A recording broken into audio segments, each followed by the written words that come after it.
PPS series का ये चौथा लेक्चर है। इससे पहले हम digital computer system and operating system के बारे में बता चुके हैं और इसमें हम टाइप्स ऑफ ऑपरेटिंग सिस्टम के बारे में जानकारी लेंगे। जो भी सीरियस स्टूडेंट्स हैं वो लगातार इस सीरीज़ को देखते रहें और एग्ज़ाम नज़दीक है, पढ़ाई करें, मेहनत करें और जो भी परेशानी इसमें आए तो आप कमेंट करें और पूछें हमें। तो टाइप ऑफ ऑपरेटिंग सिस्टम में सबसे ज़्यादा इम्पॉर्टेंट चीज़ है कि एक डायग्राम से हम ये समझाना चाहते हैं इसमें कि टाइप्स ऑफ ऑपरेटिंग सिस्टम कौन कौन से होते हैं। वैसे मैं यहाँ मुख्य 8 ऑपरेटिंग सिस्टम लिखे हैं, लेकिन आप इनसे भी ज़्यादा टाइप्स के ऑपरेटिंग सिस्टम देखेंगे, लेकिन हमें जो इम्पोर्टेंट लगा है वो ऑपरेटिंग सिस्टम आप इसमें देखिए। तो सबसे पहला मैं नंबर 1 पे लिखा है बैच ऑपरेटिंग सिस्टम, दूसरे पे लिखा है multi programming system, multitasking system, multi processing system, multi threading system, distributed system, real time system और टाइम शेयरिंग सिस्टम। ये एक एक करके मैं एक्सप्लेन करता चलूँगा। आप पहले इसकी सबसे पहला नंबर 1 जो है batch operating system, batch operating system. इस ऑपरेटिंग सिस्टम में क्या होता है दोस्तों कि जॉब जो होती है, जो वर्क होता है, उन्हें एक बैच के फॉर्म में बना लिया जाता है, जिससे वो बैच जब कंप्लीट हो जाता है फिर लेटर टाइम में उसे एग्जीक्यूट किया जाता है। तो इसको हम बैच, जैसे आप एक ट्यूशन पढ़े होंगे कहीं, तो एक एक स्टूडेंट करके एक एक बैच बन के एक बैच बना लिया जाता है। उस बैच को एग्जीक्यूट करने का टाइम बाद में दे दिया जाता है। तो इस तरीके से आप इसको देख सकते हो। तो मैं इसको डेफिनेशन लिखता हूँ। इन दिस सिस्टम डेटा और program are collected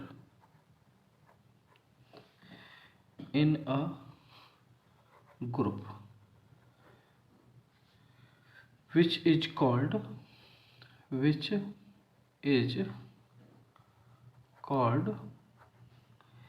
batch, and processes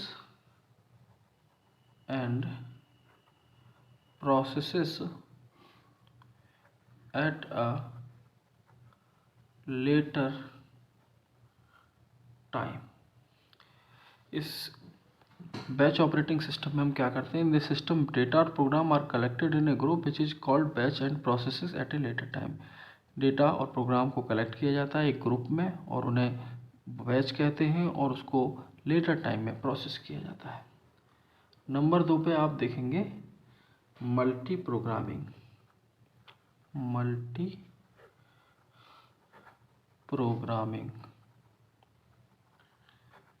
operating system. इस सिस्टम में क्या होता है, computers can run more than 1 program at a time. Computer जो है एक समय में एक से ज़्यादा प्रोग्राम को रन कर सकता है, जिसमें सिंगल प्रोसेसर को वो यूज करता है। It handling bye operating system user can not interfere. इसमें यूजर का कोई इंटरफेयर नहीं होता। इसमें ऑपरेटिंग सिस्टम में प्रोसेसर ही इसको डील करता है। तो इसमें लिखेंगे आप इन दिस सिस्टम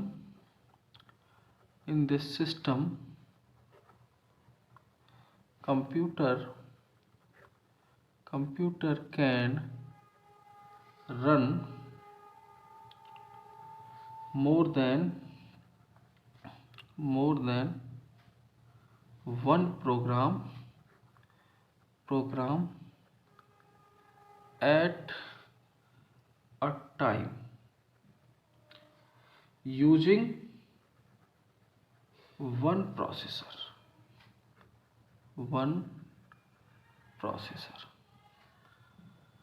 इसको हम CPU भी कहते हैं। It handling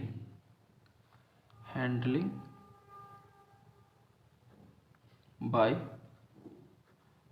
operating system user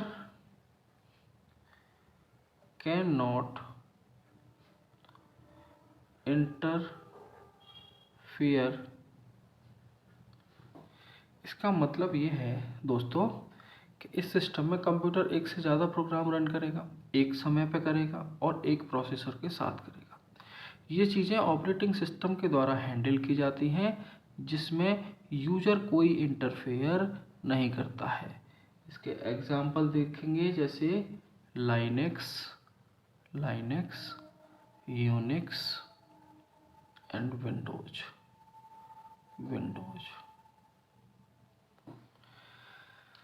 अब इसके बाद अगला ऑपरेटिंग सिस्टम हम देखेंगे मल्टीटास्किंग ऑपरेटिंग सिस्टम।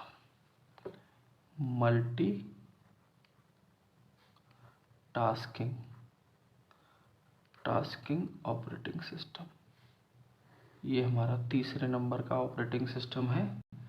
मल्टीटास्किंग में इस क्या फ़र्क होता है कि इस सिस्टम में computer can run more than one program at a time using one processor and it handling by the user and user can interfere.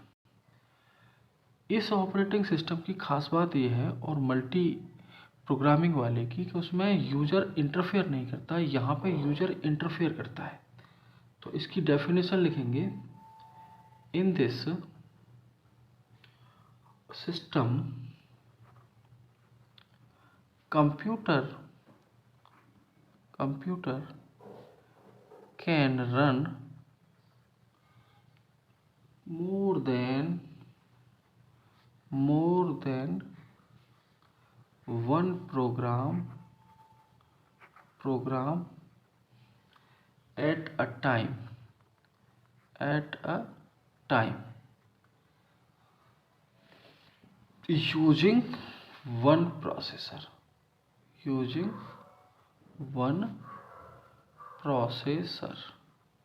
processor and it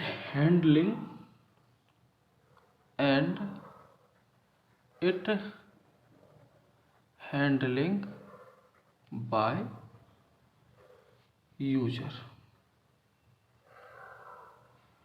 user can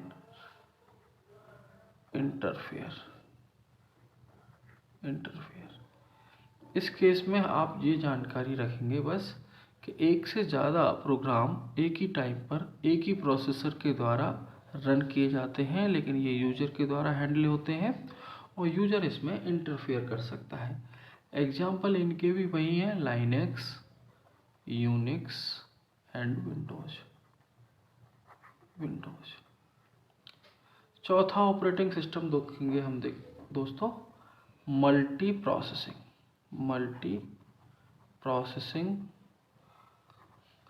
operating system. इसमें क्या होता है दोस्तों, multi processing में multi processor का use किया जाता है। जैसे पहले पेंटियम के टाइम में जब मदरबोर्ड में एक ही प्रोसेसर लगाया जाता था, लेकिन आज के समय में मदरबोर्ड के अंदर एक से ज़्यादा प्रोसेसर लगाए जाते हैं। जैसे i3 प्रोसेसर है, i5 प्रोसेसर है, एटसेट्रा।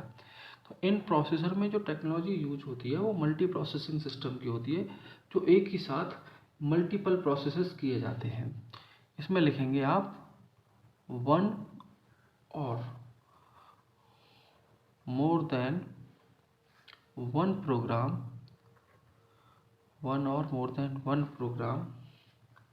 are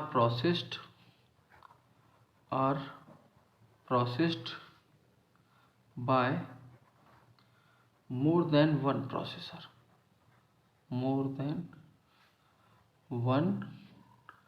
processor। देखो इसमें होता क्या है, मैं आपको बताता हूँ। एक और एक से अधिक प्रोग्राम जो है are processed by more than one processor. एक प्रोसेसर से ज़्यादा प्रोसेसर के द्वारा एक या एक से अधिक प्रोग्राम को प्रोसेस्ड किया जाता है। इसमें CPU जिसके द्वारा बोलते हैं, है ना। इनके एग्जाम्पल आप लोग देखिए, i3 प्रोसेसर है, i5 है, i7 है, एटसेट्रा। तो ये क्यों किया जाता है, ये सिस्टम की परफॉर्मेंस को बढ़ाने के लिए हम लोग करते हैं, जिससे कि सिस्टम फास्ट चले और हमारा एग्जीक्यूशन टाइम जो है कम हो। अगला प्रोसेसर है आपका multi threading. Multi threading, THREADING, multi threading operating system. देखो इसमें क्या होता है मल्टी थ्रेडिंग में कि प्रोग्राम जो डिवाइडेड होता है वो छोटे छोटे टुकड़ों में डिवाइडेड होता है, जिसको हम लाइट वेटेड प्रोग्राम कहते हैं और जिन्हें हम थ्रेड के नाम से जानते हैं। तो इसमें क्या, पहले मैं लिख देता हूँ थोड़ा सा, फिर समझाऊंगा आपको। Program are divided into thread. ये थ्रेड क्या है, ब्रैकेट में मैं लिख सकता हूँ इसको, ये लाइट वेटेड प्रोग्राम है ये, ठीक है ना। अब विच इज, ये इसमें होता क्या है, which is access by more than one processor,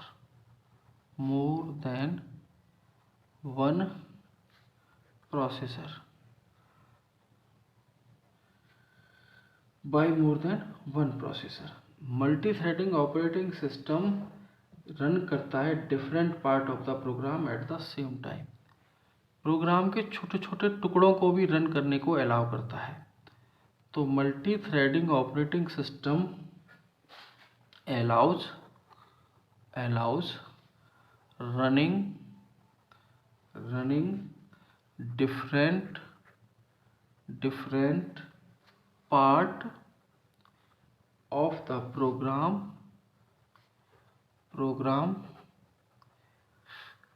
at a time।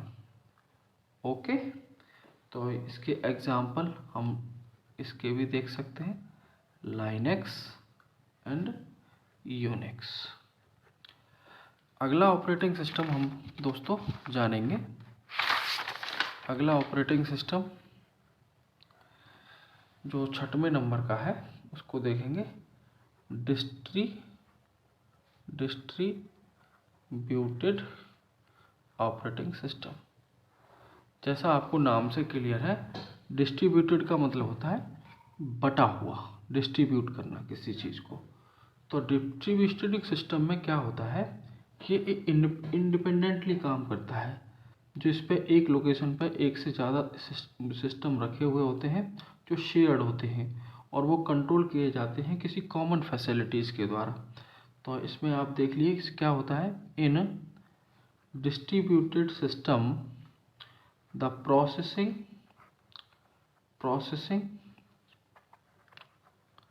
is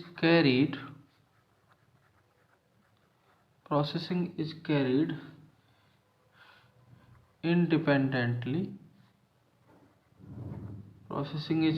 independently in more than one location, but with shared and controlled by some common facilities।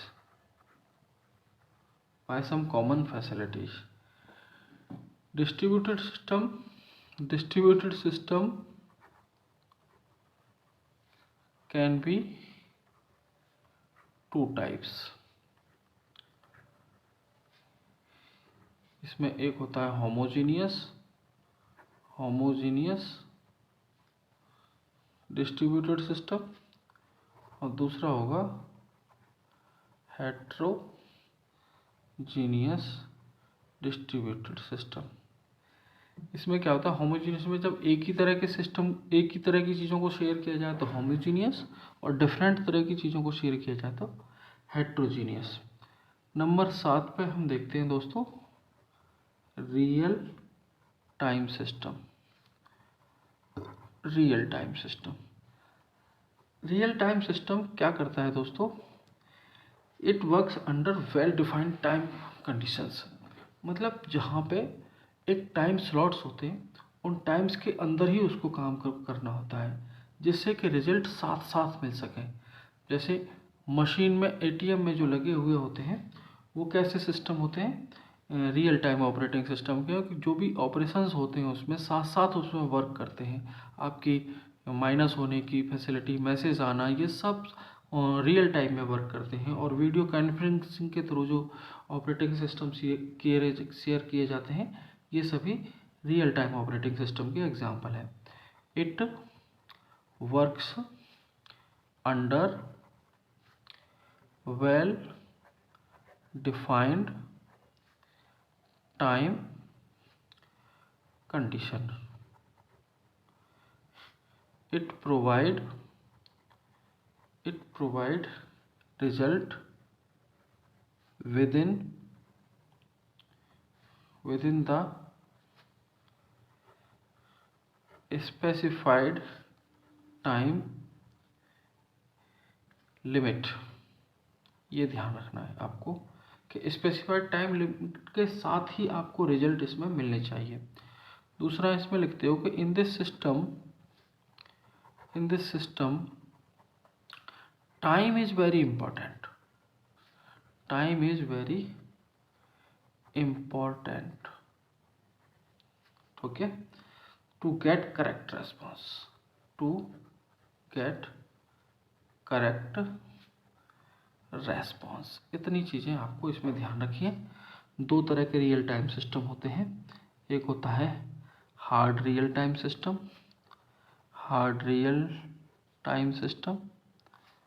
और दूसरा होता है इसमें एक सॉफ्ट रियल टाइम सिस्टम। ठीक है दोस्तों, okay. इतनी जानकारी आपको बस लिखनी है पेपर में, और इसमें ज़्यादा एक्सप्लेन करने की बहुत ज़्यादा ज़रूरत नहीं है। जो कंप्यूटर साइंस के बच्चे हैं वो ऑपरेटिंग सिस्टम को डिटेल में आपके 5th या 6th सेमेस्टर में पढ़ते हैं इसको, तो वहाँ पे आप इसको ज़्यादा जानकारी ले लेंगे। लेकिन यहाँ हमें फर्स्ट सेमेस्टर के हिसाब से करना है और सारी ब्रांचेस के बच्चों को इसे कवर करना है, इसलिए इतना हमारे मैटर काफ़ी है। आप इतना ही पढ़ लेंगे तो यही आपके लिए सफिशिएंट रहेगा आपके एग्ज़ाम के पर्पज़ से। टाइम शेयरिंग ऑपरेटिंग सिस्टम, ये लास्ट ऑपरेटिंग सिस्टम बता रहा हूँ मैं। आप 8 कर देते हो तो ये बहुत अच्छी माना जाएगा, एग्जामिनर इसको बहुत अच्छा समझेगा कि कम से कम आपने 8 ऑपरेटिंग सिस्टम एक्सप्लेन किए हैं। टाइम शेयरिंग सिस्टम क्या होता है, इसमें बहुत सारी फैसिलिटी प्रोवाइड की जाती है। इसमें मल्टी प्रोग्रामिंग भी होता है, मल्टीटास्किंग भी होता है, और अदर सिस्टम्स भी होते हैं। तो इसको देखिए क्या होता है इसमें। Time sharing system is a multi programming multitasking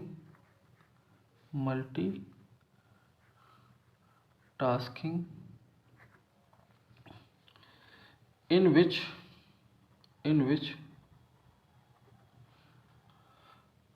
program are executed according to a time slice. इसको ब्रैकेट में लिख सकते हैं स्मॉल टाइम। ठीक है, in time sharing system many users